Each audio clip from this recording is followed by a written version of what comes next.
Item 9 is the Woodman Sports and Convention Center update with our Public Works Director, Mike.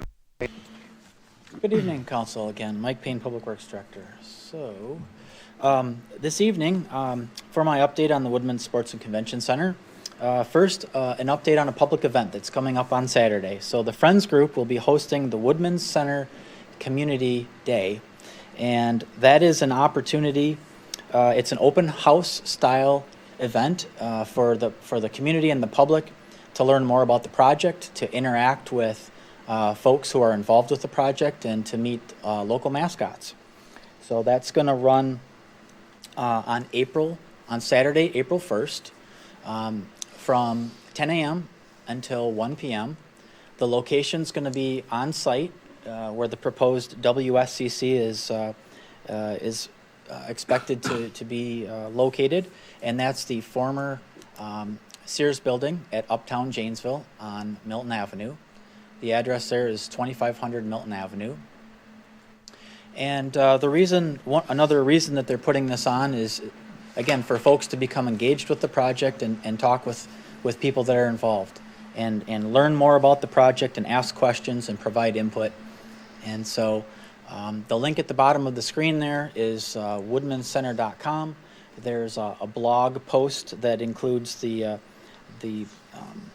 press release that went out for this event on Saturday, and the groups that are planning to be present in attendance are project stakeholders, where the public can interact with these folks. So that would include the Woodman's Markets representatives, and as you know, Woodman's is the sponsor of the entire facility, along with representatives from Mercy Health. Mercy Health is sponsoring the main arena that we've been talking about, the 1,500 spectator capacity arena, now known as the Mercy Health Arena. Friends of the Woodman's Center will be there, City of Janesville representatives, along with the Janesville Area Convention and Visitors Bureau and Uptown Janesville folks to answer questions, display boards, renderings, lots of good information on display at that event on Saturday. We are making progress in getting closer and closer to completing our construction drawings for this project. And so very recently we've been focusing on things like security cameras, the location of those cameras, the quantity of those cameras, the length of data storage for those cameras, access controls like the ID badges that we have here at City Hall, audio, visual, and IT needs to support the project.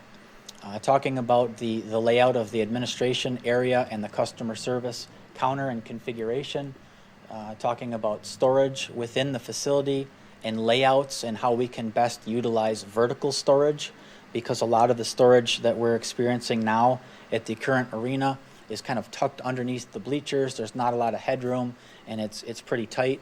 But in the new facility, it's going to be more spacious, and by that I mean vertically spacious. And so we're achieving some efficiencies by going with vertical storage and racking. We're also addressing the youth hockey requests for storage. They currently program on a single sheet of ice, and they intend to expand their program for 2 sheets of ice, and so we have additional storage needs required for that, and as they continue to grow their program. And then lastly, we've been talking about the concession area and a warming kitchen that's right off of the multi-purpose convention space that's sponsored by the Kennedy Family Foundation. And so we're looking at the layout of those spaces where caterers may come in, or the operator of the concession stand would work, and then what type of equipment we would be putting in there, and looking at our FF&E budgets, the furniture, furnishings, and equipment, and trying to get everything balanced out, as well as getting input from people who are directly involved with those spaces. Our next update for the design committee is going to be next Tuesday, April 4th. That is also Election Day. So typically we meet adjacent to council chambers in room 416, and we have relocated to the central fire station that is located at 303 Milton Avenue, and we are going to be in the community room there. So the last link here is the shortcut link for the city's website to again find additional information that the city has posted on their website. And with that update, I'd be happy to attempt to answer any questions that you have. Any questions? Councilmember Jackson? Yes, Mike. A question that has been raised repeatedly, I've heard it in debates and various other forums as well, is a concern that local youth be charged a price that would be equal to what the Jets or anyone else, maybe not the Jets, but anyone else would pay for ice time. The concern seems to be that it's never been clarified as to whether there will be a more expensive time for our local kids and a less expensive time for schools and so forth. I don't know if you've had time to work out those issues yet. I would understand why you wouldn't have those facts before you. But can you address that, please? Sure. What I would like to do is ask Jennifer Petrozello to come up. Jennifer has been working. She's more familiar with it. That's more in her lane to talk about ice rental rates and lease agreements. Thank you. Thank you for your question, Councilmember Jackson. And we are still, of course, working the details of the specific rate structure, but I would want to assure you and other members of the council and the community that we are working to create a rate structure that's going to be fair and equitable for all of our user groups.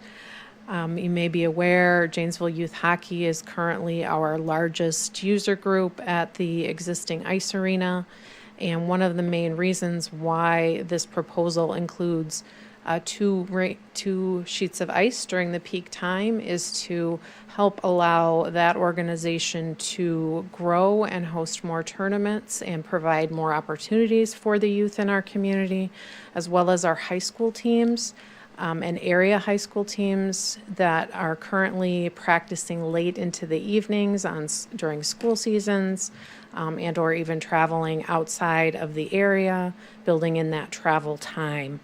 So ultimately, the business plan did include a revenue structure, and our most recent plans include a single rate, regardless of time of day, that would be in place for those users. And we will be looking at that. It's not uncommon to have a peak and a non-peak rental time, but usually it's not a different rate by user groups.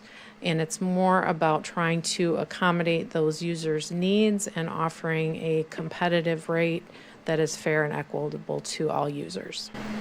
Great answer. Thank you. Any other questions?